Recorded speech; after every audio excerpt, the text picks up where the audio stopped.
my name is Pamela. Welcome to my channel. Today I'm gonna talk about instruments based on hydrostatic pressure are the hydrostatic level sensors, bubble or dip tube, and differential pressure diaphragm transmitters.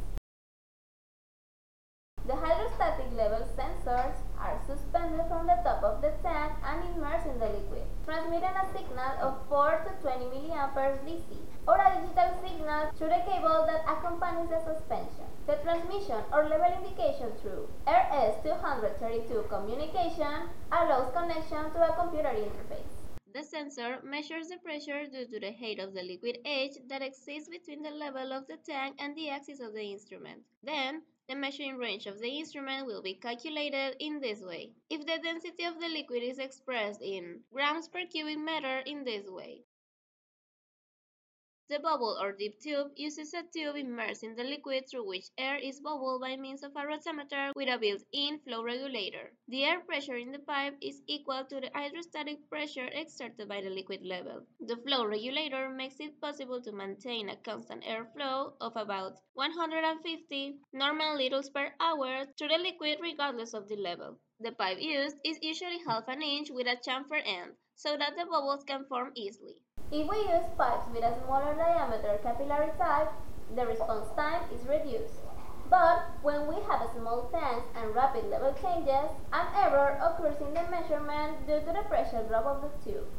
Air pressure in the pipeline is measured with a bellows, manometer, or a pressure transducer. The first can be placed up to 200 meters away. The system can also be used in closed tanks with two sets of rotameter regulator and with air signals connected to an analog differential pressure transmitter. These instruments can use air, other types of gases, and even purged fluid.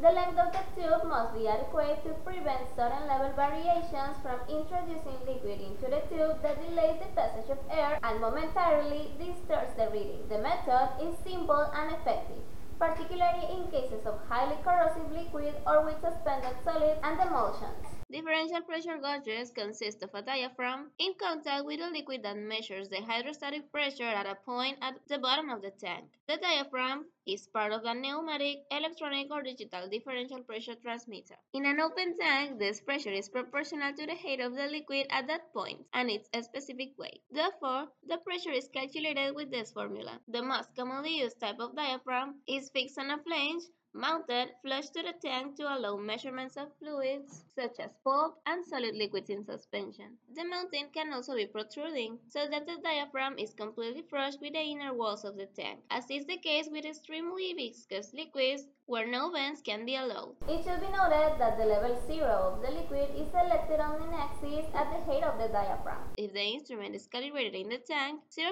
of the instrument must be checked with the lowest level at the lower edge of the diaphragm because between the upper and lower edge, the output signal is not in direct proportion to the level. When the liquid has the risk of presenting crystal or solid deposits on the surface of the diaphragm, it is recommended to use a differential pressure level transmitter with a sealing membrane which communicates the transmitter pressure and not the force created by the liquid on the membrane. This is done because the build-up of solids can cause certain parts of the diaphragm to stiffen, which can cause misreading. And well, this will be all for today's video. Don't forget to give me a like, subscribe, and share. I upload videos every Wednesday in Spanish and every Friday in English. Adiós!